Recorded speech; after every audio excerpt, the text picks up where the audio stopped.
Welcome, everybody. Welcome to this session of Nutrition for Growth Health Week. We're going to be talking about a fresh look at micronutrient malnutrition, maintaining progress and addressing new challenges. I'd like to just mention that we have interpretation available in Spanish, French, Russian, and Arabic for this session. If you look in the taskbar at the bottom of your screen on the right-hand side, there is a little world with interpretation. You can click on the language that you need. We will have presentations in English, Spanish, and Arabic in this session. We are so glad to have you here for the 5th out of 8 sessions of the Health Talk series on improving nutrition through bold actions in health and food systems as we prepare for the Nutrition for Growth Summit. WHO and UNICEF are hosting this week-long series of webinars that focus on improving nutrition through a multi-system approach. My name is Karen Codling, and I will be serving as a moderator for this webinar today. I'm an independent public nutrition consultant and an ex-staff member of UNICEF, the Food Fortification, and the Iodine Global Network. While I've worked in all areas of public nutrition in recent years, my focus has been on micronutrients and in particular on food fortification. Today's session, a fresh look on micronutrient malnutrition and how we can maintain progress while we address new challenges. We have key objectives in terms of sharing a situation analysis on micronutrient malnutrition, provide an update on current interventions and global coverage, present country examples highlighting good practices and innovative, comprehensive, and integrated and population-centered approaches, in particular amongst adolescents and women of reproductive age. And we want to identify some challenges and propose solutions for the way forward. Ultimately, we'd like to highlight and encourage bold and innovative actions to address micronutrient malnutrition through a multi-systems approach. And within that, we'd like to encourage countries to make significant commitments to the Nutrition for Growth Summit coming up in relation to malnutrition, ending malnutrition in all forms by 2030. So our session today will include an opening presentation on the global state of micronutrient malnutrition and ways to address it, followed by country presentations from Malaysia, the state of Palestine, and Guatemala, all of which highlight innovative and different approaches for addressing micronutrient malnutrition through multiple systems. Before we get started today's webinar, I just mention a few administrative requests. Can I ask everyone to please introduce themselves in the chat? Just provide your name and your designation and your country so that we know who is participating in the session. I think it'll be nice for everybody to know who is there. The session is being recorded and will be shared in the Health Week website, so you'll be able to access it at any time. And there is translation available in those 4 languages. I will introduce each presenter, but you can also find more details about them in the link that is being posted in the chat now. There will be a question and answer session at the end of the webinar, but we advise you and we request that you post your questions in the question and answer chat box, also available at the bottom of your screen, as you go along. The speakers will be able to answer your questions during the session as well as during the question and answer session at the end. Please mention which country your question is to or which presenter your question is to. And if you see a question that you would like to vote for, you can also upvote any questions that you particularly want to answer. We will not be taking any spoken questions. Everything will be through the Q&A chat box. So I'd like to get started. It is my pleasure to start the webinar with an overview of what we know about the current state of micronutrient malnutrition and an update of the interventions available to address micronutrient deficiencies. I'd like to give a very warm welcome to Omar Dari. Omar is currently the Nutrition Science Specialist of the Bureau of Global Health at USAID. He has worked in public health nutrition from basic research to strategic planning at national and global levels. His major areas of expertise are micronutrient assessment and food fortification. He's been an advisor to multiple agencies and he has provided technical assistance to more than 45 countries. Omar has a BSc in biology, with emphasis on analytical chemistry and biochemistry from San Carlos University in Guatemala. And he also has a PhD in biochemistry from the University of California, Riverside. Thank you very much. Over to you, Omar. Thank you, Karen. It's a pleasure to be today with all of you and honor. Let me start with my presentation.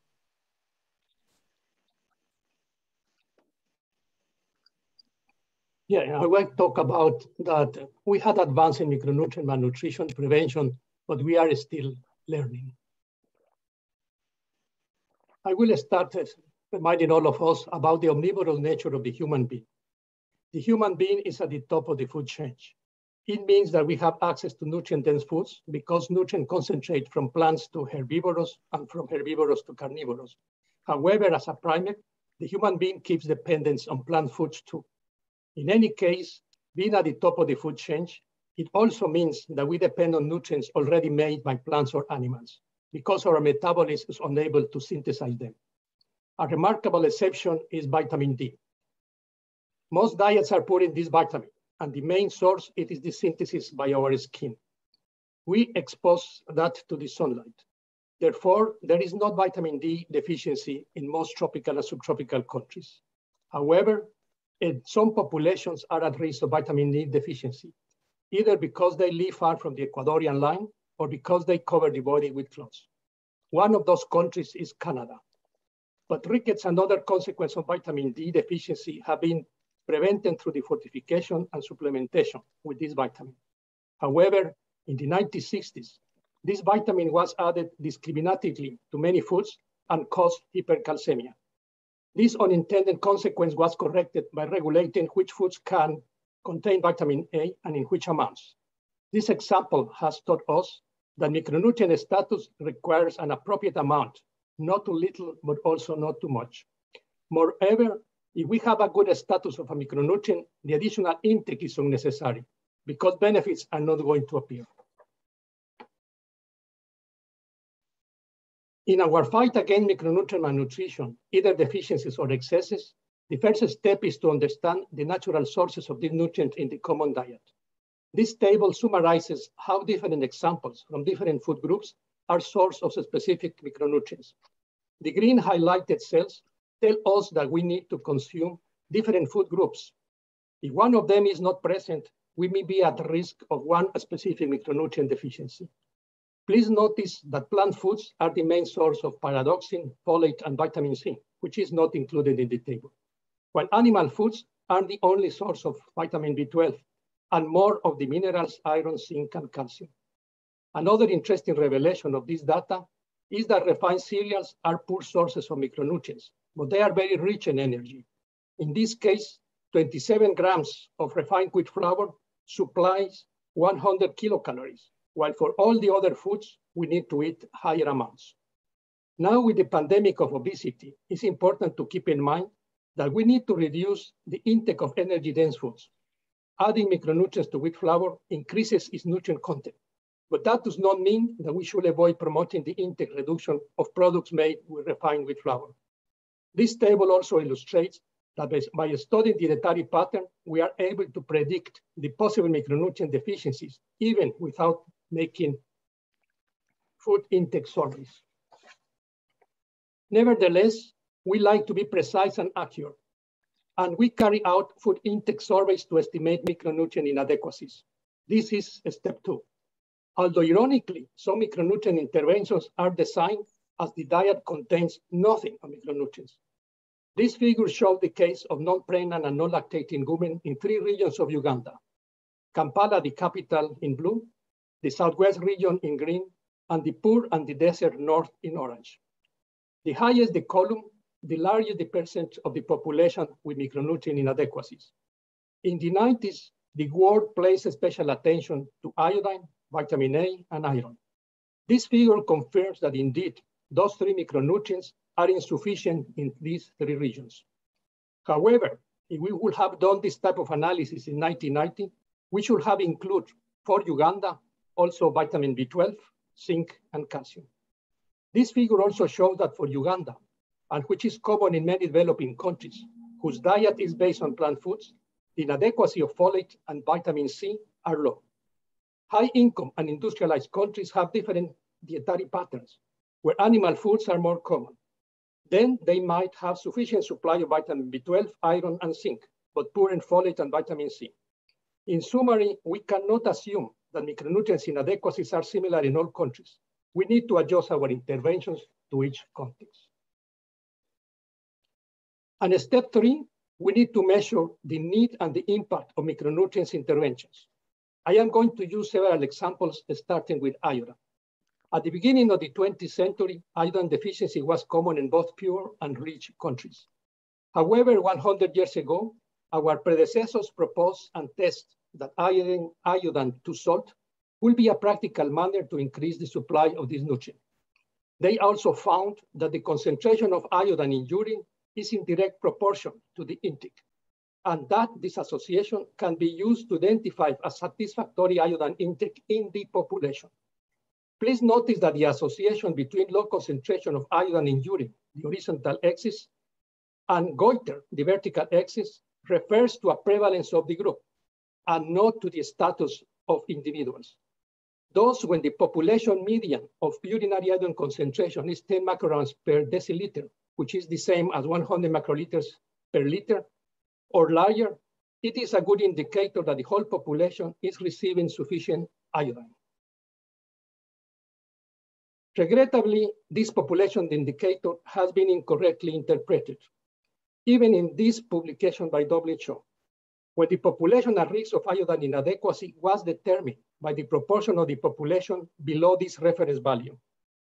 Reviewing the information of this table, we can conclude that the only continent that was at some risk of iodine deficiency in 2008 was Europe. Countries of the other regions at the continental level were fine. This misinterpretation has reduced our recognition that the salt iodization programs have been very successful worldwide. The colleagues of the Iodine Global Network have corrected this error, and they prepared these figures. The first one shows that in 1993, many countries were having a very low intake of iodine. Those are the countries to the left of the figure.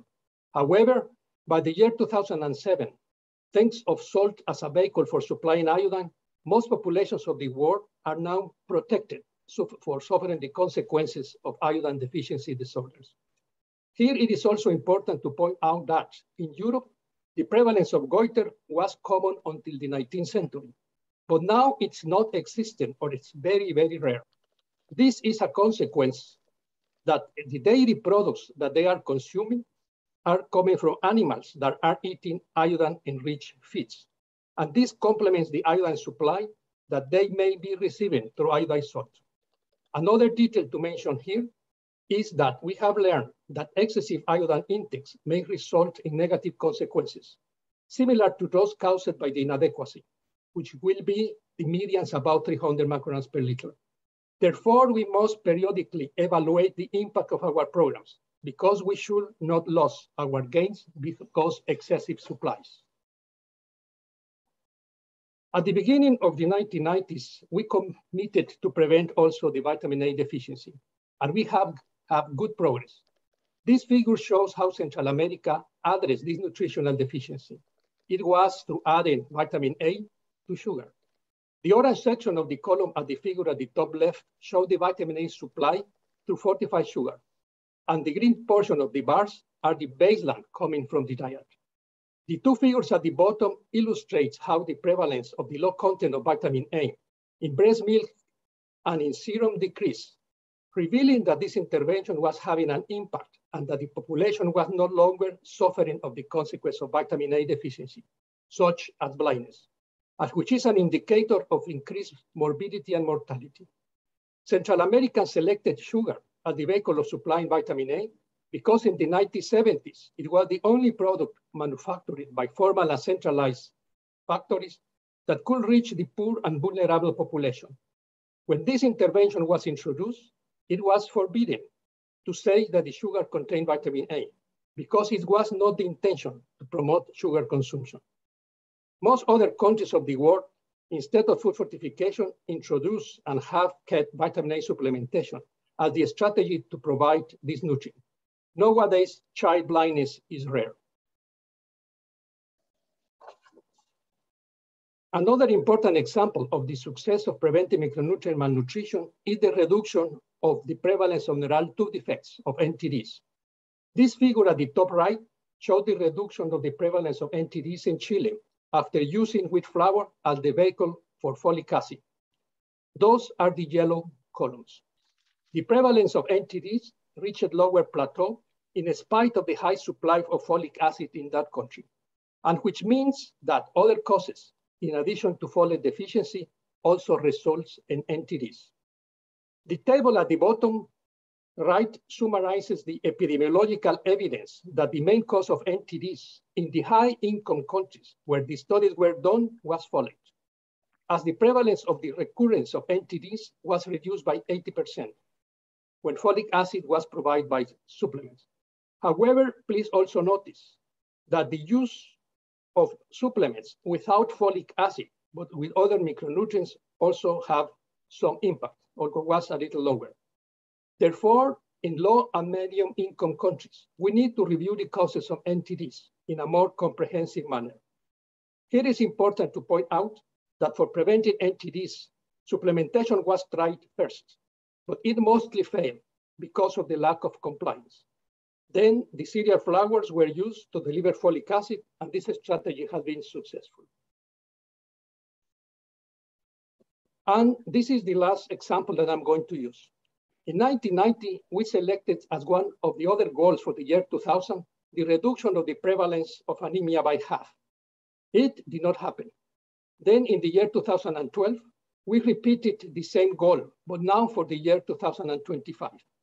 But this time only for women of reproductive age. Now we are in 2021, and we are worried that by 2025, it's going to come, and our goal is not going to be achieved. Then the question to ask is, why have we failed? This example of Costa Rica shows us that the goal of reducing anemia can be attained, and not only for women, but also for children. In 12 years, the prevalence of anemia in women was reduced nearly by half, and for children by 75%, together with iron deficiency in the same magnitude. In the case of Costa Rica, anemia is indeed due to iron deficiency. Then the main reason of this success was the increment of iron supply. The country decided to replace the source of iron in fortified wheat flour from reduced iron to ferrous fumarate, which has better bioavailability. In addition, the country added ferrous bisglycinate to both milk and corn flour. This table shows the important sources of iron for the Costa Rican children. Now, the wheat flour and fortified milk are very good sources. Together, they are supplying half of the iron requirement of the children. For children, adding iron to maize flour is negligible in Costa Rica because it is a country with a very low intake of maize flour. We may deduct that providing iron was a successful intervention in Costa Rica, as I said. However, we need to have a complete picture of the situation there. Costa Rica has not only increased the supply of iron in the diet, but also has improved the intake of many other micronutrients through the fortification of several staples and foods and condiments, like is shown in the table. And most important, the socioeconomic conditions and the health services of the country are excellent. Poverty is 3.5%. Potable drinking water is 96%. Improved sanitation is 94%. Intestinal helminths are less than 2.5%, and children's stunting is less than 6%. In summary, the context in Costa Rica was favorable to have good impact associated to the increment of iron in the diet. We have learned that human metabolism decrease iron metabolism and mobilization. When there is an infection or an inflammation, then we need to take care of those in addition to supply iron. It means that we also need to improve the hygienic conditions and health practices. I would also like to mention in this talk the importance of breast milk to prevent micronutrient deficiencies. During the first day of this week, we remember that breast milk is more than nutrients. It also increases the immunological capacity of the child and protects mothers and children from non-communicable diseases and promotes the physical, mental, and social development of the offspring. Today, I want to remind that most micronutrients in the mother's diet are transferred to the children during pregnancy as well through the breast milk. We have learned that iodine and the vitamins provided by natural foods and also fortified foods are very efficient strategies to improve the nutrient content in the breast milk and through it to reach the children. And when neither dietary diversification or food fortification are possible, we can still use supplements such as the LNS and B12 that are presented in the table. Although their efficiency and compliance may be lower, they can still be useful. In this talk, I have summarized successful programs to prevent and control micronutrient malnutrition. They were based on food fortification and or micronutrient supplementation. A question to respond now is, how do we keep and optimize our achievements?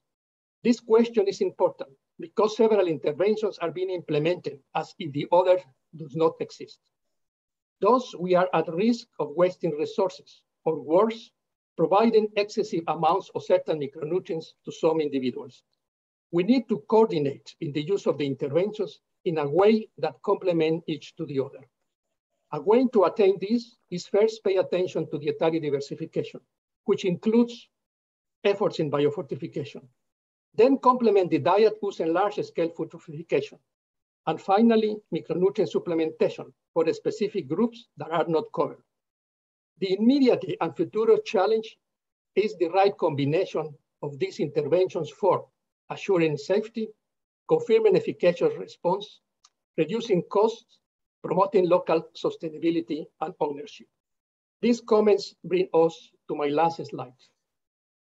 The fourth, and probably the most important step for public health nutrition, is to look for programmatic effectiveness. Brilliant minds of UNICEF in 1990 proposed the AAA approach for programs, design, and implementation. In summary, it is assessment, analysis, and action. Because before acting, we need to know the problem, its causes, and the potential solutions. Only after collecting and analyzing with critical thinking the appropriate information, we are in the position to design projects and programs, and then implement them. Regrettably, this sequence of actions requires time, knowledge, and experience. It has been more attractive to try to find uses for micronutrient products rather than aiming to promote sensible, sustainable, and effective programs. In summary, for improving our chances of success for preventing micronutrient malnutrition, we need to pay attention to the context because it matters. We should keep in mind that before acting, we need to characterize the problem, that is, measure the prevalence, magnitude, and severity of the deficiencies, and identify their causes, which may be different from country to country and from community to community. We also need to analyze the acceptance, feasibility, and program viability of the potential interventions. And once a program is running, it is essential to establish reliable, simple, and low-cost enforcement systems, as well as to anticipate periodical evaluation systems to determine the combined impact, positive or negative, of our interventions. Thanks for your attention. Thank you, Omar. Thank you for a wonderful presentation. In his typical unique style, Omar has summarized key steps we need to take in designing and implementing micronutrient malnutrition interventions, but also lessons that we have learned along the way. And he has provided guidance on how to move forward, building on these lessons and optimizing our approach and the effectiveness of our micronutrient interventions. Thank you, Omar, and thank you also for sticking to time. It is now my pleasure to introduce Nurul Zaiza Zainuddin. Puan Zaiza is the Senior Assistant Director of the Nutrition Division of the Ministry of Health in Malaysia. She is primarily responsible for maternal nutrition. She has 14 years of experience as a community nutritionist in the Ministry of Health. Her main focus currently is on educating and empowering women about the importance of healthy eating pre-pregnancy and preventing and controlling anemia in pregnancy and monitoring gestational weight gain during antenatal care. I'd like to, remind everybody that you can post questions in the Q&A during the presentations. And in the meantime, over to you, Puan Zaiza. Thank you. Okay, thank you for the kind introduction. Assalamualaikum and good evening from Malaysia. Our time right now is 7 p.m. So let me share my screen first.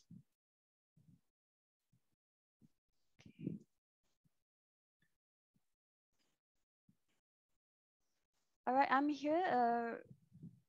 Oh, you can see my presentation. Okay. Right. Yeah. All right. Okay, good. Ladies and gentlemen, I am here representing my country, Malaysia, to share our best practice on addressing anemia in pregnancy, integrating nutrition into antenatal care. Thank you for the organizer for giving this opportunity for Ministry of Health Malaysia, highlighting the effort in controlling and preventing anemia among pregnant women. I must say my presentation is focusing on how MOH nutritionists tackling the issue in the country, and I dedicated my presentation to all my colleagues in Malaysia on their hard work.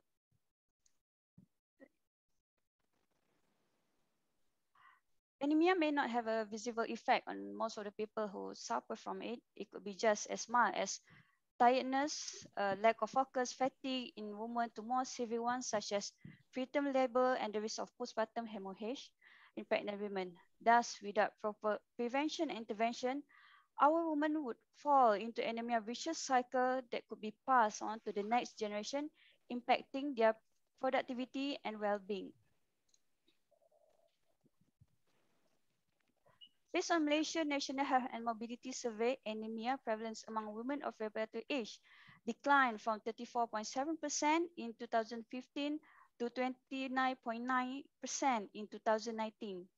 And if we look at the pregnant women, anemia prevalence was at 29.3% in 2016. Apart from the declining prevalence among WRA, anemia is still a moderate public health problem in Malaysia, with 1/3 of our women is anemic. Okay. So, talking about nutritional issue among women, aside from anemia, there is other alarming nutritional issue such as imbalanced diet, health problem, and weight status among women that interlink to each other, in which reflect overall nutritional status among Malaysian women and subsequently affecting the start of a healthy pregnancy. So as the strategy to combat anemia in Malaysia, with this realization, our country has a general population approach in strategy. It comprises on initiative to pass mandatory fortification of iron and acid folic in wheat flour and addressing anemia to the public through nutrition advocacy in school, institution, and mass media. Special priority will also be given to pregnant women with the establishment of prevention and controlling of anemia in pregnant women program, which I showed as PCAP, focusing on national indicator approach activities, including iron supplementation, quality assurance procedures, and nutrition education.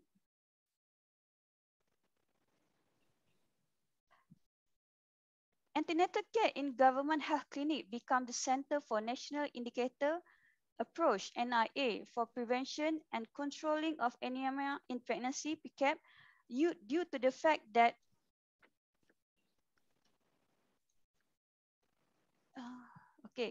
due to the fact that 80% of pregnant women attending government health clinic for their antenatal checkup, 85% accessibility of government health clinic throughout the country, and vast nutrition services could be accessed at all antenatal care clinic with at least one nutritionist per district. In scaling up nutrition service in antenatal care, by scaling up nutrition service almost more than 10 years ago, MOH nutritionist is now strategically placed in all state, district to provide nutritionist service in all government health clinic. With the strength of nutrition knowledge and experience, MOH nutritionist is responsible to take up the role of program manager in preventing and controlling anemia in pregnancy program.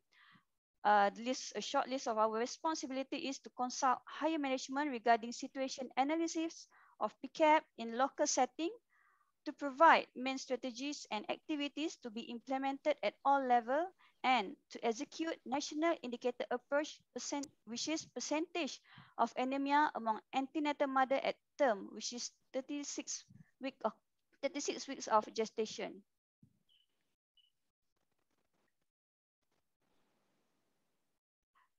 There is also a multidisciplinary involvement in management of PCAP in antenatal care setting, consists of medical officer and specialists who will take on the clinical spectrum of pre-pregnancy, antenatal, and postpartum care. We do also have a pharmacy who will have an active role in discussing and with nutritionists and also the medical officer on iron and folate supplementation. And we also our nutritionists who also doing the nutrition counseling to coordinate training and also in data monitoring. And nurses as the first line of management at antenatal clinic.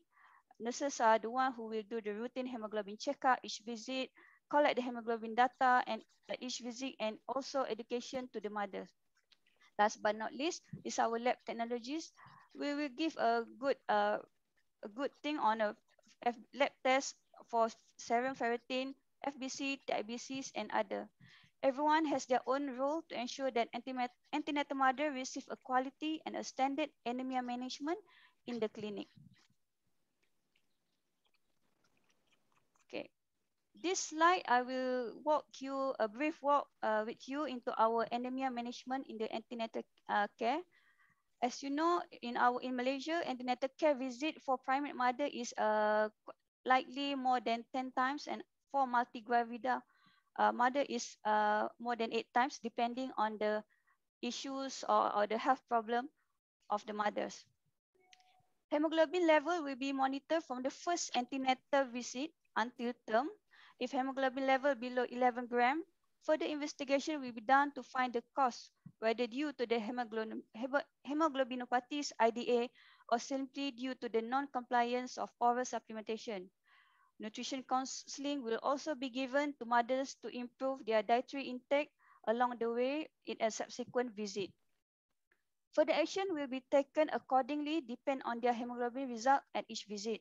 Once the mother entering 36 weeks of pregnancy, the HB level will be taken to be keyed in our database for monitoring purpose for a national indicator approach. So what exactly the national indicator approach, NIA, that being implemented in Malaysia?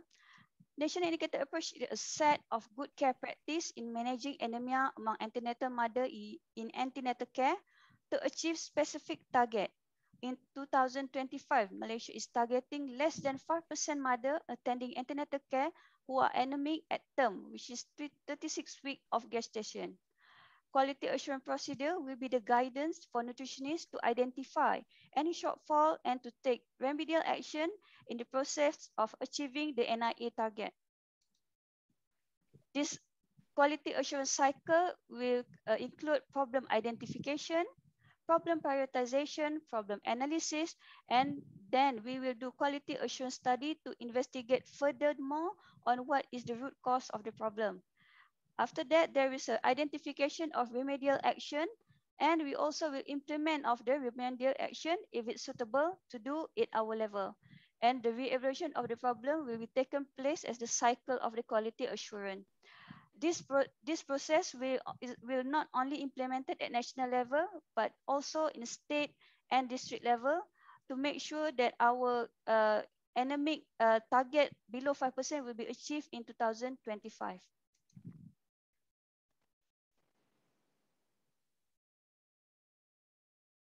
Okay, so this is the result of our long journey of prevention and controlling anemia in pregnancy. It is one of a successful story, I must say. As you can see, there is a steady decline of anemia among antenatal mothers attending government antenatal care from 20.8% in 2010 to 5.2% in 2020.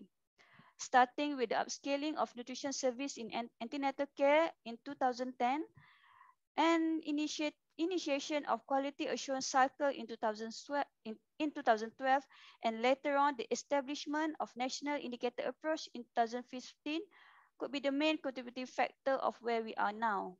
Apart from this, we also need to thank our multidisciplinary health professional who are helping us to achieve this target. We are hoping that until 2025, we could maintain and lessen more than 5.2% of the anemia in the mothers among antenatal care in our clinic.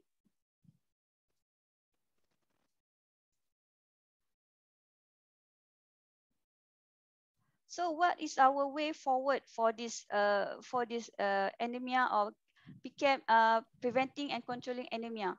All right, SPCAT was more toward curative approach that occur when the woman was already pregnant and anemic. Our way forward for Malaysia is to strengthen prevention of anemia earlier with the empowerment of healthy eating responsibilities among women of reproductive age. Nutrition Division MOH is in the development of WRA Awareness Nutrition Program, which we call HER, which stands for Healthy Eating Responsibility for Women, with the tagline Healthy Women, Healthy Nutrition. We are strongly believe that in addressing healthy eating, healthy lifestyle, and yearly health screening, it could be the new start in prevention of anemia among women, alongside maintaining our prevention and controlling of anemia in pregnancy program in the antenatal care. Okay. So that's all from me. Thank you.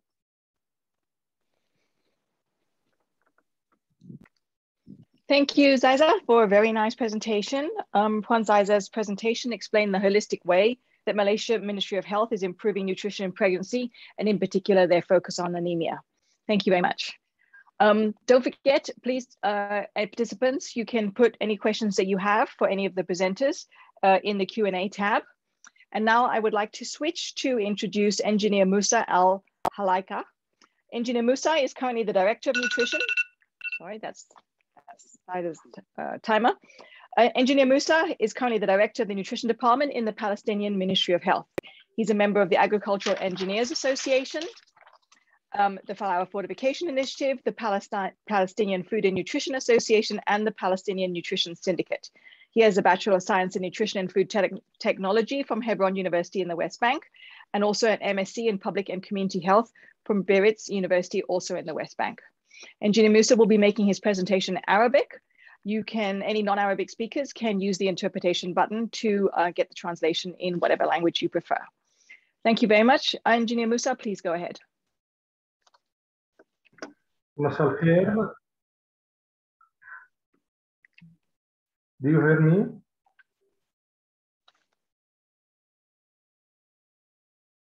Yes, we can hear you.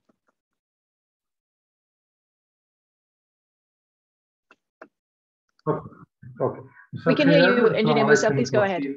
يعني بالبداية شكرا منظمة الصحة العالمية، شكرا يونيسف، شكر خاص لمكتب اليونيسف في القدس عاصمة فلسطين. تحياتنا للدكتورة فيلما الصديقة العزيزة.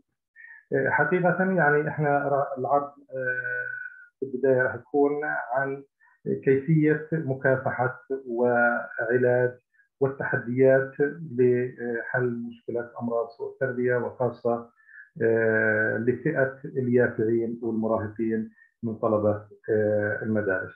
هذا العرض تم بناؤه بالتعاون والشراكة مع زملائنا في اليونيسف مكتب القدس.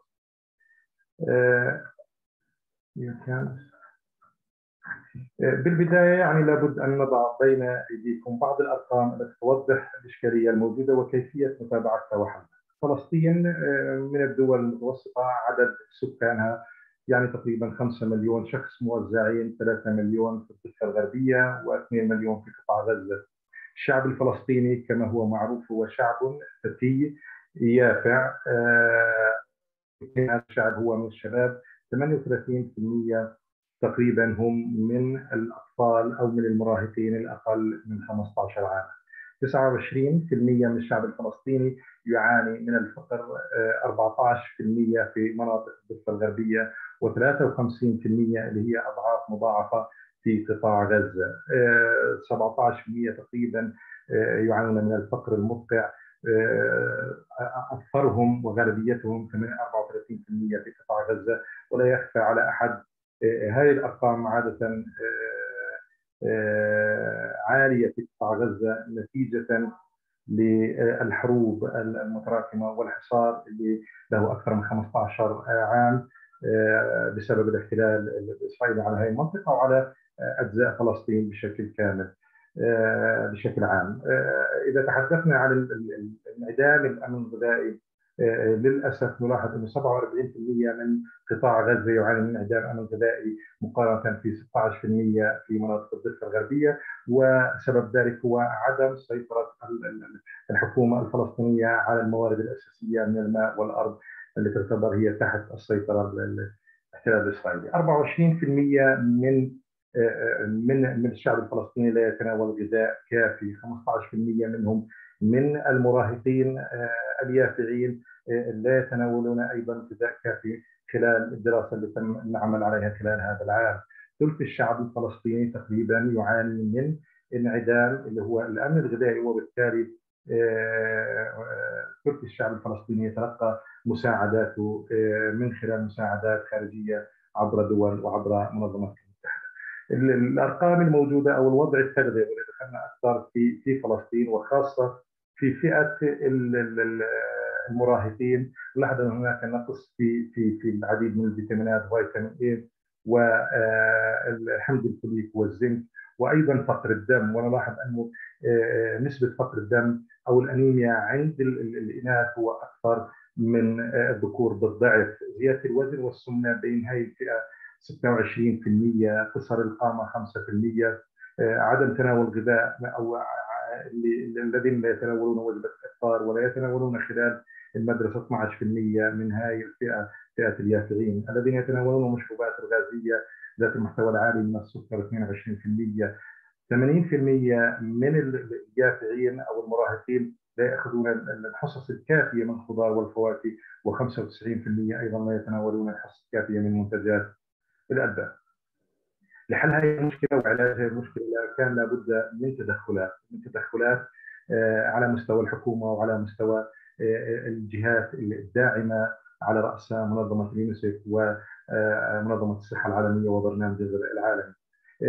كان لعلاج هذه الاشكاليه لابد من تقويه ودعم برنامج تدعيم الطحين. وبالمناسبه الذي اسس ودعمنا في هذا البرنامج هو ضيفنا حاليا موجود في التحيه اليه، هو الدكتور عمر داري.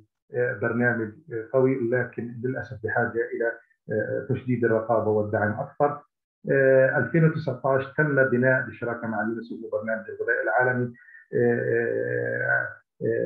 خطه او دراسه تحليليه لتحديد والوقوف على الاسباب الحقيقيه وراء المشاكل وسوء التغذيه التي تم التحدث عنها، وتم معرفه السلوكيات وما هي الاسباب التي ادت الى هذه المشاكل. في التحليل ايضا تم ادخال جميع الشركاء، وفي هذه الدراسه تم مشاركه جميع الجهات ذات العلاقه للوقوف على برامج، اليات، انشطه تساعدنا في الحد من هذه الاشكاليات. نتيجه لهذه الدراسه تم اعتماد استراتيجيه وطنيه، اعتمادها من معالي وزير الصحه وبالشركاء وتوزيعها على جميع الشركاء الموجودين سواء على القطاع الحكومي او القطاع الخاص، وايضا وكاله غوث وتشغيل اللاجئين الذي يعتبر ثلثين الشعب الفلسطيني في داخل فلسطين هم من يحملون او تحت خدمات وكاله غوث وتشغيل اللاجئين الفلسطينيين. على هاي السياسه او على هاي الدراسه اللي تم تنفيذها، تم اعداد مبادره تحت اسم مبادره المدارس التربيه Nutrition Friendly School Initiative، وبدعم سخي من اليونيسيف وبالشراكه مع وزاره التربيه والتعليم ووزاره الصحه وجميع الجهات ذات العلاقه. تهدف هذه المبادره للحفاظ على 5 انظمه اساسيه: دعم الصحه والتغذيه، التعليم، الواشنج، والغذاء وتغيير الانظمه الغذائيه، والحمايه المجتمعيه. لتطبيق هذه المبادره كان لابد من تعزيز البيئه المحيطه داخل المدرسه من خلال البنيه التحتيه، بناء انظمه سليمه، تعزيز وتوفير الماء، توفير الغذاء الصحي داخل المقاصف المدرسيه لتكون بمتناول وسهلة الوصول إليها من خلال طلاب المدارس. تثبيت المعايير وعمل تقييمات ذاتية وخارجية وتدقيق داخلي وخارجي على تلك المدارس المشاركة في مبادرة مدارس صديقة للتغذية للتأكد من تطبيق جميع المعايير اللي تم اعتمادها، اللي هي بالأساس عالمية ولكن تم قولبتها وتم تحديثها بما يتلائم مع ثقافة وعادات الشعب الفلسطيني. تقوية النظام بحيث أن يكون هناك شراكة ما بين الهيئة التدريسية داخل المدرسة وما بين الطلاب وما بين المجتمع المحلي من الأسرة والآباء والأمهات ليكونوا بدمجهم في داخل هذه المبادرة التي تهدف بشكل أساسي إلى تحسين وتغيير السلوك للحد من أمراض سوء التغذية من خلال عادات غذائية سليمة. الأنشطة اللي حاليا تقام ويتم العمل عليها زي ما تحدثنا سابقا، بناء هذه المبادرة ودعمها. هذه المبادرة بالمناسبة هي كانت في بعض بالبداية كانت في مدارس حكومية، مناطق هنقول مهمشة قريبة لا تصل الخدمات بشكل كامل، إلا أنه تم اللي هي توسيعها لتشمل مدارس أكثر، وأملنا أن يتم تطبيق هذه المبادرة في جميع مدارس فلسطين الحكومية وقطاع خاص ووكالة غوث وتشغيل اللاجئين. تشجيع الغذاء الصحي من خلال المقاصد المدرسية وتعزيز السلوك التغذوي الصحي داخل المدرسة وأيضا ينعكس على داخل الأسرة بشكل عام.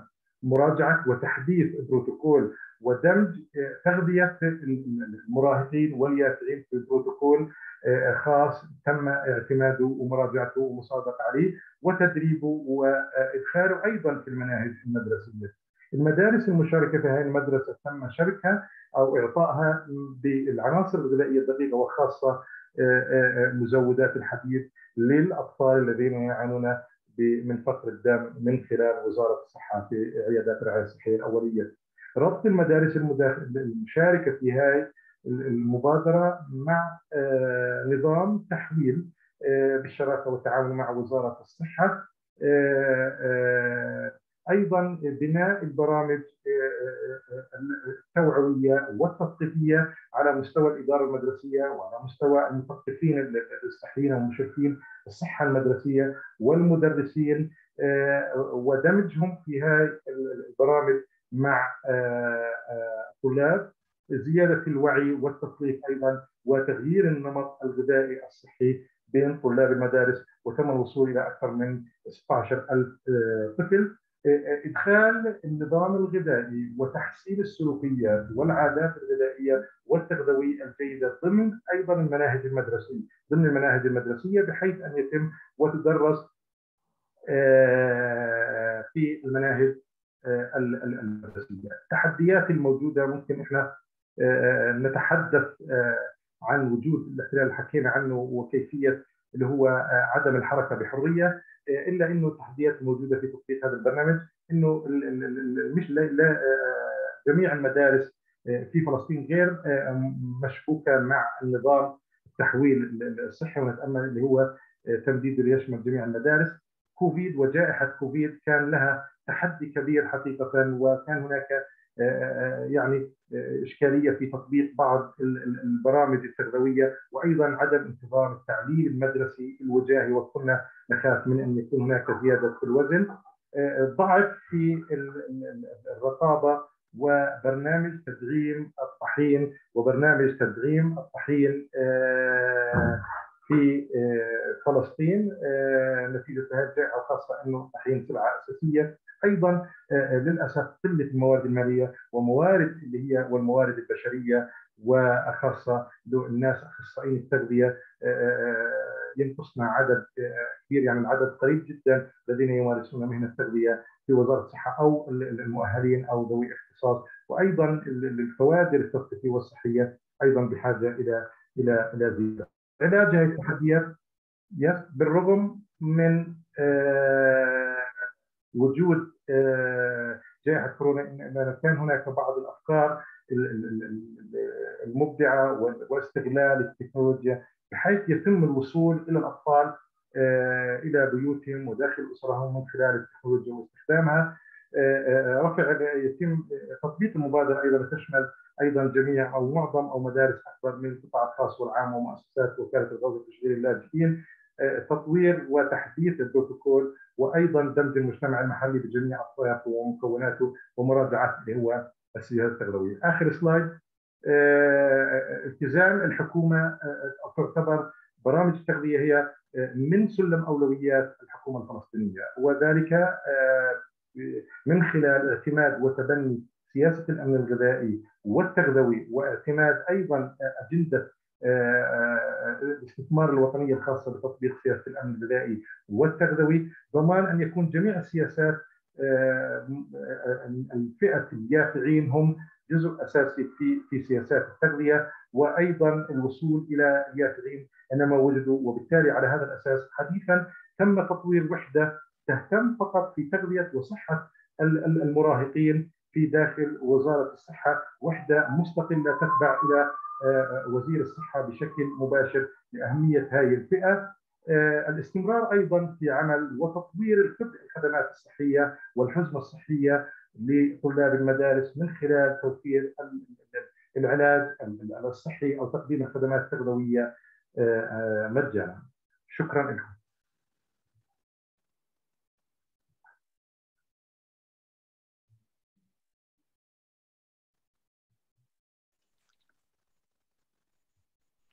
Thank you, Engineer Musa. Hello. Thank you, Engineer Musa, for that wonderful presentation. Thank you for describing the actions taken in Palestine to address adolescent nutrition through the health and education systems, including the Nutrition Friendly Schools Initiative, the referral system for schoolgirls with anemia, food fortification, and linkages with other sectors. For the last presentation, we will hear from Guatemala. This presentation will be given in Spanish. Once again, you can get translation if you need it. The presentation will be made by Natalia Cristina Espinal Corrales. Natalia is a chemical engineer. She is currently working for the Department of Food Regulation, coordinating the food fortification program. She brings to this role 8 years of experience working as a food inspector. She's the representative for the Ministry of Public Health and Social Assistance in the National Commission for Fortification, CONAFAR, and she has worked as a scientist in the Engineering Research Center and also as a teacher in the University of San Carlos of Guatemala in the Faculty of Engineering. Please, over to you, Natalia. Thank you very much. Muchas gracias.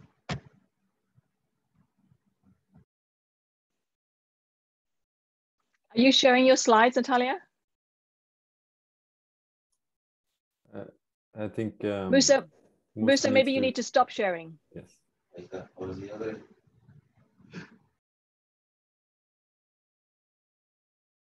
Yes, that looks like coming. Yes, I. Okay, we can see your slides. Yes, Gracias. Buen día. Es un gusto representar al Ministerio de Salud Pública y Asistencia Social de Guatemala para compartir hoy con ustedes la experiencia que se ha tenido referente a la fortificación de alimentos como estrategia para abordar la deficiencia de micronutrientes en la población.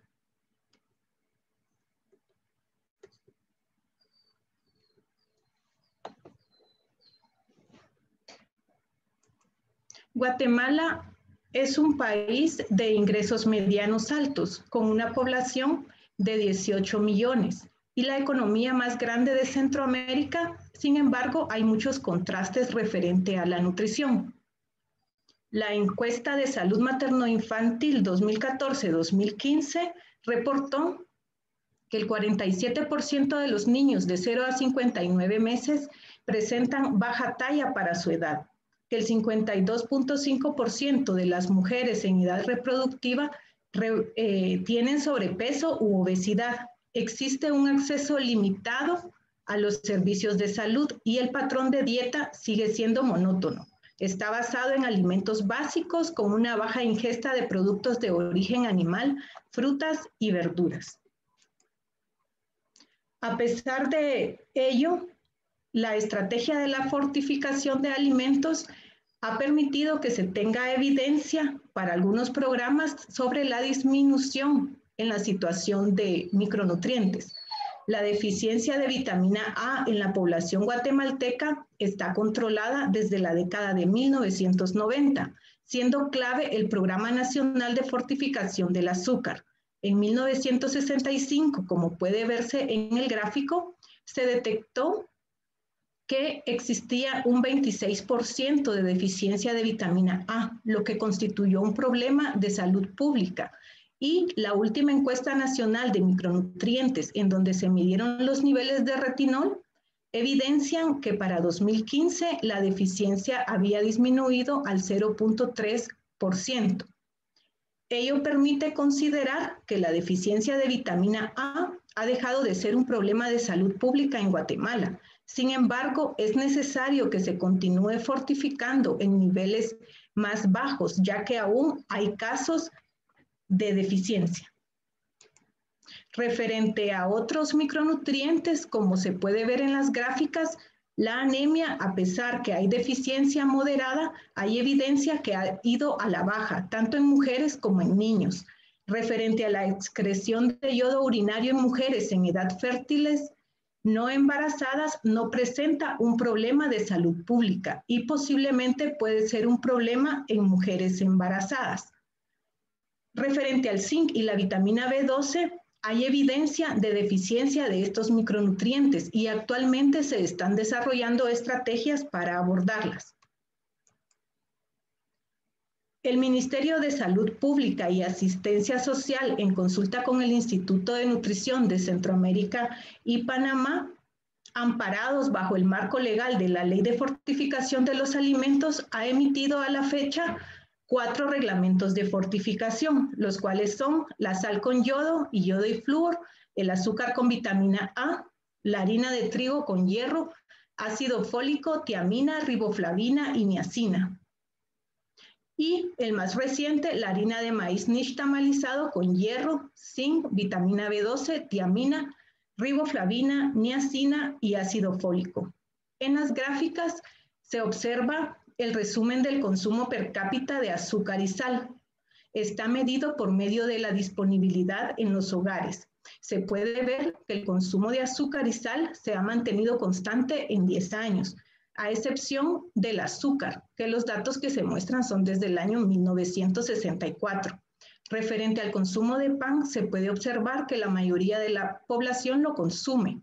El pan dulce aproximadamente es un 90% de la población, el pan simple el 80%, y la evidencia muestra que el uso de la harina de maíz en los hogares es un consumo de alrededor del 30%.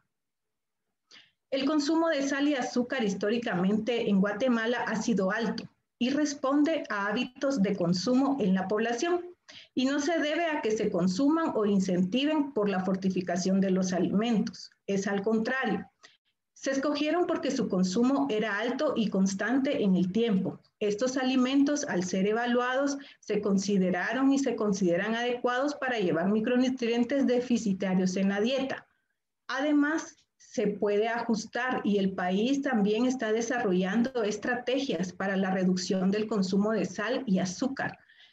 Y seguramente en la medida en que las personas cambien sus hábitos, los niveles de micronutrientes podrán ajustarse en estos alimentos. Un factor clave en el éxito que han tenido los programas de fortificación en Guatemala es la creación por parte del Congreso de la República en el año de 1992 de la Ley de Enriquecimiento de los Alimentos, quien crea con carácter coordinador y supervisor de los programas de fortificación a la Comisión Nacional para la Fortificación, que está compuesta por miembros del sector público, del sector productor de los alimentos afines a la ley, y también forman parte de ella entidades que son consultores en temas de fortificación. Actualmente, la CONAFOR está conformada por el Ministerio de Salud, el Ministerio de Economía, el Ministerio de Gobernación, el Ministerio de Finanzas, el Ministerio de Agricultura, Ganadería y Alimentación, representantes del sector productor de sal, azúcar, harina de trigo y harina de maíz, la Liga del Consumidor y como entes asesores INCAP, OPS, UNICEF y Universidad de San Carlos. Es importante recalcar que el Ministerio de Salud Pública, a través del Departamento de Regulación y Control de Alimentos, realiza la vigilancia regulatoria y destina anualmente presupuesto para personal, insumos, análisis de micronutrientes en el laboratorio, transporte, lo cual permite realizar actividades que garanticen el consumo de alimentos adecuadamente fortificados e inocuos. Esto lo consideramos una fortaleza como país en la estrategia de fortificación. El programa de alimentos fortificados también cuenta con una normativa técnica con la cual se realizan las actividades de monitoreo y vigilancia, que garantizan el cumplimiento de las leyes vigentes afines no solo a la fortificación, sino también a la inocuidad. Se monitorean las buenas prácticas de manufactura, etiquetado de los alimentos preenvasados, controles de fortificación, esquemas de muestreo, y también se incorporan recomendaciones para la región del monitoreo de alimentos fortificados desarrollados en otros países que han tenido experiencia exitosa. Vale la pena recalcar que dentro del Ministerio de Salud hay dos características importantes. Una de ellas es de que se ha capacitado, se han fortalecido las capacidades de los inspectores. Actualmente todos los inspectores del programa de alimentos fortificados han sido certificados en sistemas de gestión de calidad y de inocuidad, como análisis de puntos críticos de control, buenas prácticas de manufactura, ISO 17020 referente a los organismos de inspección. El sector productor ha sido comprometido y cuando han habido incumplimientos, el ente regulador ha emitido las sanciones que competen en ley. Actualmente, el Ministerio de Salud realiza el monitoreo en 84 fábricas de alimentos fortificados, el monitoreo al producto que importan 41 empresas y se realiza la vigilancia de 309 productos que están autorizados para comercializarse con un registro sanitario vigente. En el gráfico que tenemos acá se muestran los resultados de cumplimiento de fortificación según el reglamento afín. Se muestran los porcentajes de cumplimiento de yodo en sal de mesa, de flúor en sal de mesa, de yodo en sal que se utiliza como materia prima para la manufactura de otros alimentos en industria alimentaria, hierro en harina de trigo y hierro y zinc en harina de maíz nixtamalizado. Los datos que están son del año 2020 a septiembre del año 2021. Vale la pena recalcar que de todos los micronutrientes y los cumplimientos que están, a excepción del flúor en la sal de mesa, todos los demás programas de fortificación tienen un cumplimiento que está arriba del 80%, lo cual, conforme a la referencia de las guías de fortificación, es un cumplimiento aceptable. Cuando se realizan ajustes en los niveles de fortificación, hay cambios en el proceso de producción que deben ser abordados por parte de las fábricas y por ende hay cambios en la vigilancia regulatoria.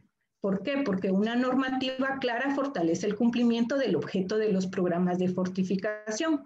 Actualmente se ha visto la necesidad para los reglamentos de fortificación de azúcar y sal de que se realicen ajustes en niveles de fortificación para azúcar y también que se realicen ajustes en el reglamento de sal, por lo cual se está trabajando en propuestas de modificación que incluyen esquemas de muestreos adecuados para evaluar la conformidad.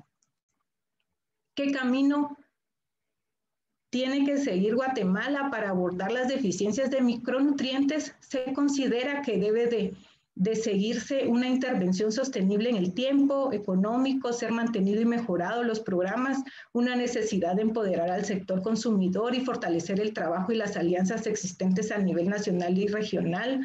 Instituciones como INCAP, UNICEF, LIDECON, USAC y otros entes han sido clave para la generación de evidencia y el monitoreo de programas.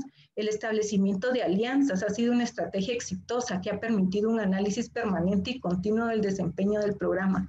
Guatemala ha tenido una lección aprendida y es que al utilizar la estrategia de fortificación de los alimentos, se ha evidenciado que siempre que se tenga una evidencia documentada, una normativa vigente y la divulgación sobre el impacto de los programas de fortificación, estos son determinantes para defender, mantener y promover su mejora.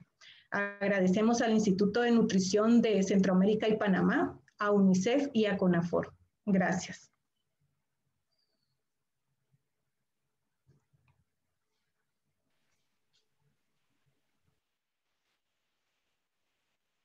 Thank you, Natalia, for that very nice presentation around what Guatemala has been doing on food fortification.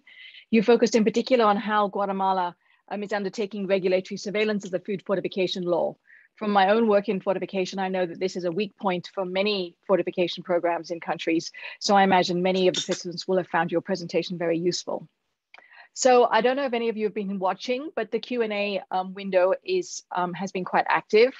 People have been asking questions and some of our presenters have already been responding. What I'd like to do now is actually take one question per presenter. And I'll start with Omar. And Omar's actually answered this question already in the chat, but in case people haven't been following, I think it's a good question. It's a pretty broad question that it would be interesting for everybody. So Omar, yes, please, presenters, please, could you put your videos back on? Omar, why don't you answer for the whole session for all the participants the question you had about what you feel countries should be doing in regards to anemia, because for many countries this is an ongoing problem despite many efforts. Improvements in anemia are proving elusive for many countries. So your advice on that question, please. Thank you, Karen, and thank you, colleagues that are participating in this call. One of the main problems is that when we talk about anemia, we immediately say iron deficiency anemia, and that's a problem because it's not the only cause of anemia. There are many others, and especially in low medium income countries, we need to find that.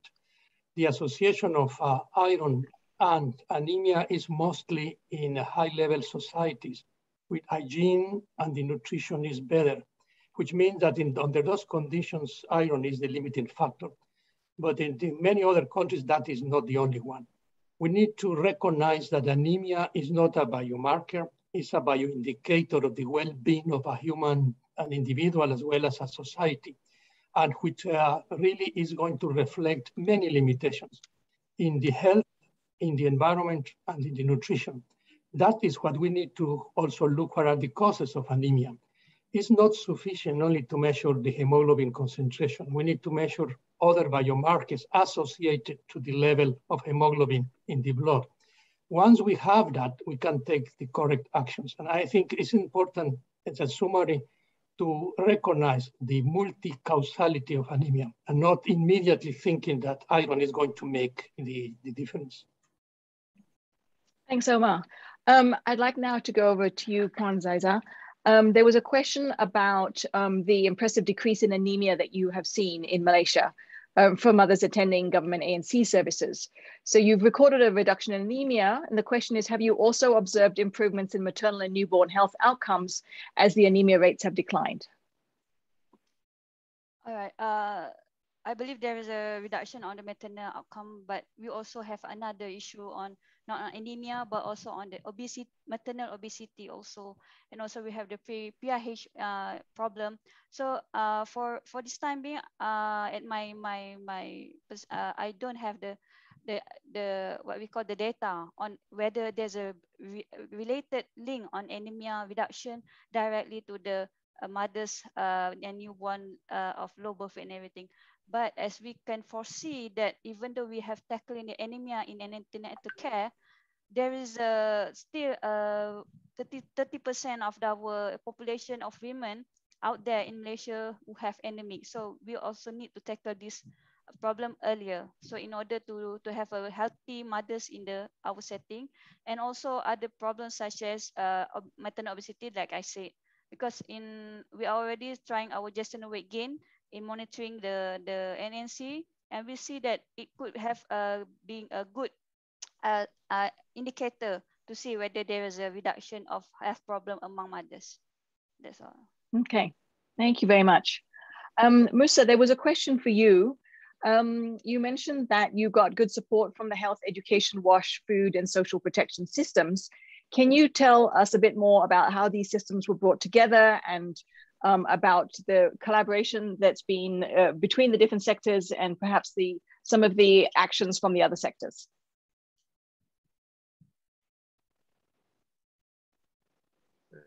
نعم، هو في هذا المجال هناك لجنة وطنية خاصة بطلاب المدارس ترأسها وزارة التربية والتعليم ووزارة الصحة، وزارة الصناعة، القطاع الخاص باتحاد الصناعات الغذائية، برنامج الغذاء العالمي، المؤسسات الداعمة، جميع الجهات الرقابية والصحية والفنية هي أعضاء، والتشريعية أيضا هي أعضاء في هذه اللجنة. هذه اللجنة هي مسؤوليتها تساعد في وجود نظام غذائي تغذوي صحي توفيره في المقاصد من خلال منع المشروبات الغازية، وفي داخل المقاصد منع الأغذية ذات المحتوى العالي من الملح زي الشيبس، الأغذية المنتجات الغذائية الفاست فود أو الأغذية السريعة، الشيبس، المشروبات الغازية بأنواعها، ضرورة توفير الحبوب، توفير الخضار، الفاكهة، منتجات الألبان وضمن شروط صحية. هاي اللجنة هي من تنظم عمل وتوحيد التعاون مع جميع الجهات الحكومية والأهلية والقطاع الخاص زي ما حكينا، وبالشراكة مع مؤسسات اللي هي المجتمع المحلي ومؤسسات اللي هي الأمم المتحدة. بهذه الآلية يتم العمل، وإن كان هناك توصيات على هذه اللجنة يتم رفعها أيضا لوزير الصحة، سواء وزير التربية والتعليم أو وزير الصحة، لاعتماد هذه التوصيات وتعتبر كتشريع إلزامي يتم اللي هو تطبيقه والالتزام في تنفيذه. شكرا.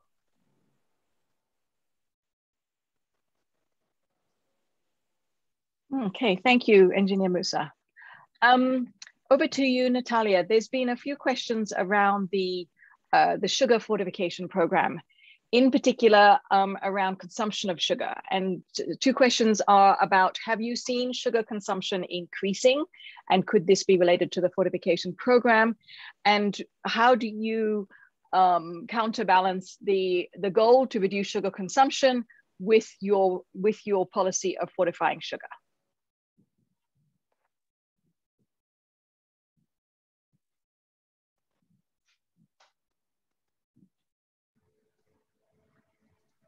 Sí, como se explicó en la ponencia, los vehículos que se escogen o que se deciden utilizar para que se fortifiquen, para Guatemala han dependido de la dieta porque se quiere que llegue. En ningún momento se quiere incentivar el consumo del azúcar o de la sal o de las harinas. Sin embargo, como se mostraba en los gráficos, a través del tiempo la dieta no ha cambiado. Lo que sí ha cambiado para el caso del azúcar son el porcentaje de deficiencia, que ya no se considera como un problema de salud pública. Entonces, en lo que se está trabajando, tanto el Ministerio de Salud con la Comisión Nacional para la Fortificación, es en reducir esos niveles a unos niveles adecuados. Hay experiencia en otros países que cuando ha habido éxito en la fortificación de un alimento y desaparece el programa de fortificación como tal, el fenómeno que se ha dado es que se vuelve a a incrementar la deficiencia en la población. Como se mencionó también, pues el país está desarrollando otras estrategias para no incentivar el consumo de sal y azúcar. Se está trabajando en una campaña con la Comisión Nacional de Fortificación que va a estar disponible tanto en la página de INCAP como en la página web de CONAFOR, que son unos banners informativos en los cuales se brindan los beneficios de la fortificación de alimentos, pero a la vez aparece la recomendación de la ingesta diaria que se debe dar para algunos alimentos como la sal y como el azúcar. También se está trabajando en la regulación, una propuesta que existe para el etiquetado frontal, que ya funciona en algunos países, porque lo que se quiere también es que el consumidor se empodere, ¿verdad? Y que él pueda también tener ese acceso a esa información nutricional. Gracias. Thank you, Natalia. We're going to have chance for another round of questions. So I'd like to go back to Omar. Again, this is a question that you did answer in the chat, but I think again, it's another good question that would be applicable for many other countries.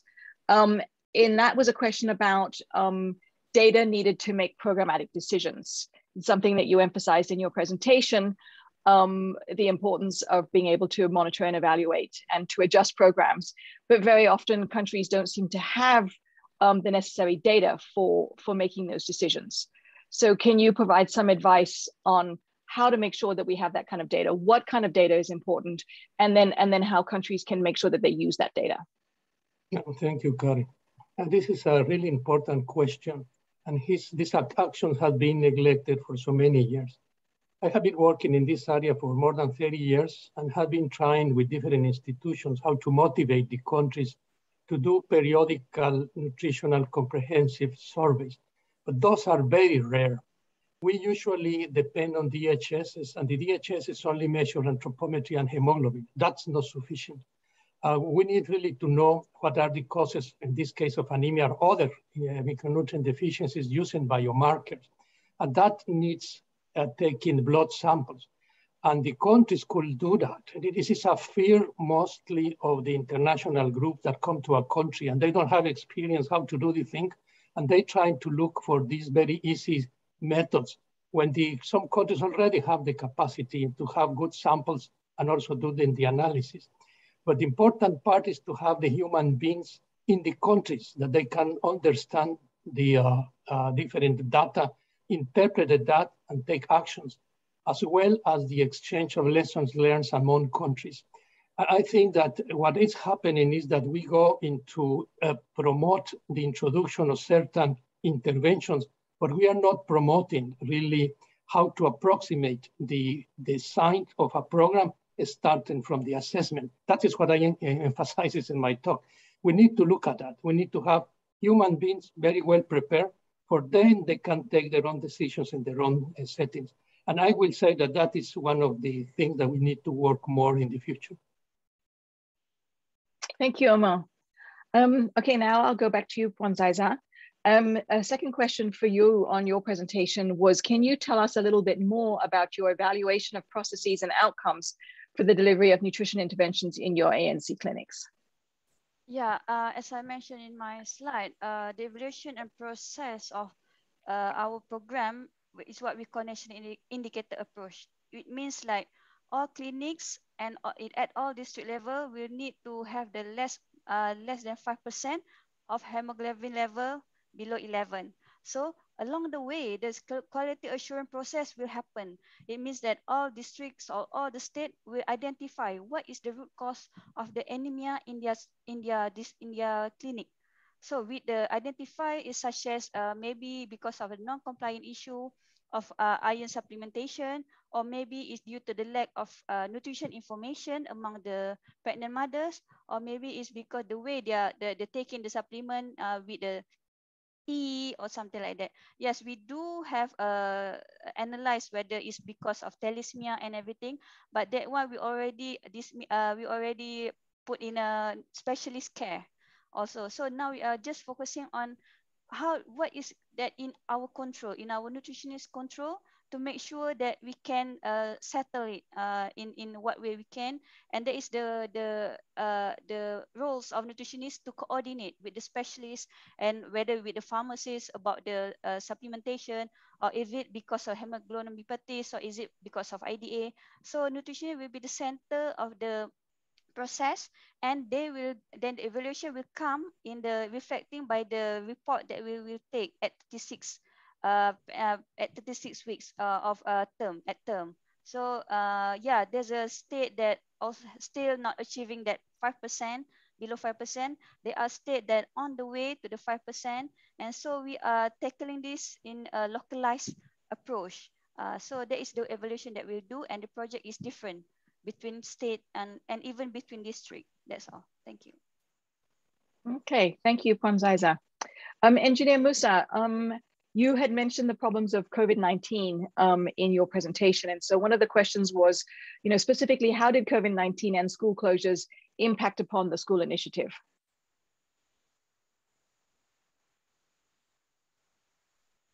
هو للأسف كان هناك تأثير، وخاصة أنه كان انقطاع تدريس وجاهي غير موجود في ظل هذه الجائحة، خاصة في بدايتها. أثرت بشكل كبير أنه ما قدرناش، لم يكن هناك القدرة برؤية الطلاب وجها لوجه، وخاصة أن هناك بعض المعايير والأمور التي تتطلب أن يكون الطالب موجود داخل مدرسته. ولكن في بداية الأمر كان صعب، تم السيطرة عليه من خلال إبداع بعض الطرق واستخدام التكنولوجيا، بحيث أنه نقدر نصل للطلاب داخل بيوتهم، سواء كان عبر تطبيقات على الهواتف الذكية، أو من خلال التواصل مع أيضا الأسر بالهاتف، كل في مكان سكن، وخاصة أنه كانت المدارس عددها قليل في البداية. بعد الانتظام أو التعليم، بعد انتظام التعليم المدرسي الوجاهي، تم إعادة التدريب على هذه المبادرة لتحقيق الأهداف المرجوة منها، وأيضا تم التدريب على المعايير الخاصة بتطبيق هذه المبادرة. أتوقع يعني بالبداية أثرت، ولكن بالتعاون مع جميع الشركاء تم يعني السيطرة والدفع لتطبيق هذه المبادرة بالإمكانيات المتوفرة. شكرا.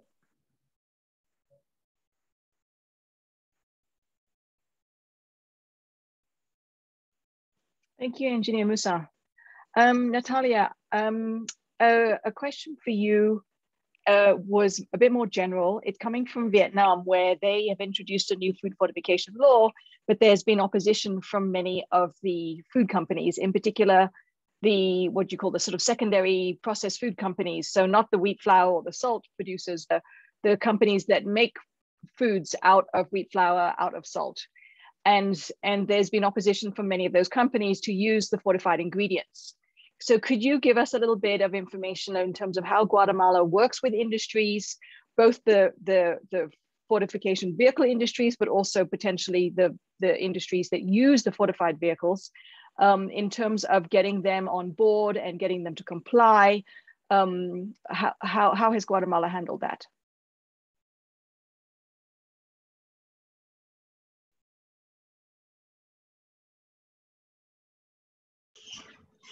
Sí, el proceso nace, ¿verdad?, de las deficiencias que se han identificado pues en bases científicas y en datos oficiales, ¿verdad?, de salud. Y luego, precisamente a través de la Comisión Nacional de Fortificación, donde está presente el Ministerio de Salud Pública como ente rector en salud, otros ministerios y el sector productor, pues se hacen pues los acercamientos para poder generar esa vinculación, externar la necesidad que existe en la población y los sectores que actualmente están pues en la historia con los programas que han habido han sido comprometidos y han estado anuentes. Tal vez solo para el caso de sal es un sector desorganizado, pero que sin embargo, como pueden ver en los resultados, la fortificación se mantiene. Ahora, al momento de que se emite un reglamento, que normalmente es bajo un acuerdo gubernativo que lo emite el Ejecutivo, al volverse esto legal, entonces ya viene la fase pues ya de diálogo y de implementación, tanto del sector afín que debe cumplir con la fortificación, y al ser pues una regulación que esté vigente, los sectores deben de cumplirlo. Entonces, por parte del ente regulador se busca pues esa alianza y establecer pues esos tiempos en algunas ocasiones de transición para que puedan sus procesos adaptarlos.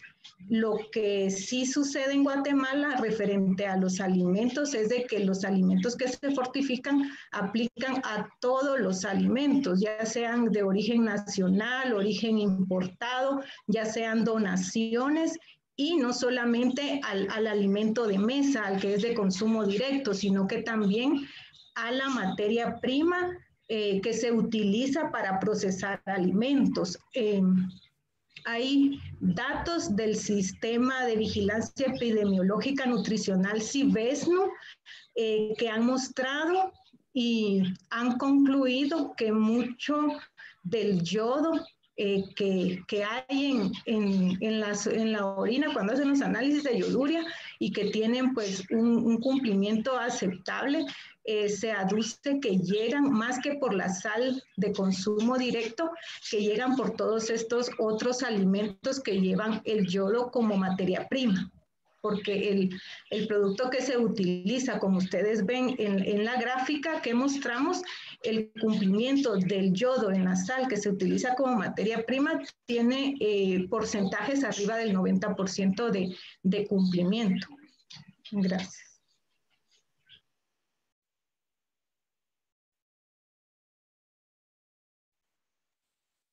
Okay, thank you all. Thank you. I'd like to, thank the presenters who have made such good presentations and stuck to time and responded to our questions. And I'd also like to thank UNICEF and WHO for hosting this session, and to the interpreters for interpreting our session for us. I'd like to remind everybody that the objective of this Health Week is to lead into the Nutrition for Growth Summit, and that we're looking for strong commitments from countries as we go into that summit. And this is a link to the website where you can go in and make your commitment. I'd also like to mention that in 30 minutes, there will be the next session, session 6, will be on improving diets through fiscal policies. So please tune in for that. And I'd like to, again, thank you all our presenters and all our participants, and hope you found this a useful session. Thank you very much. Bye-bye.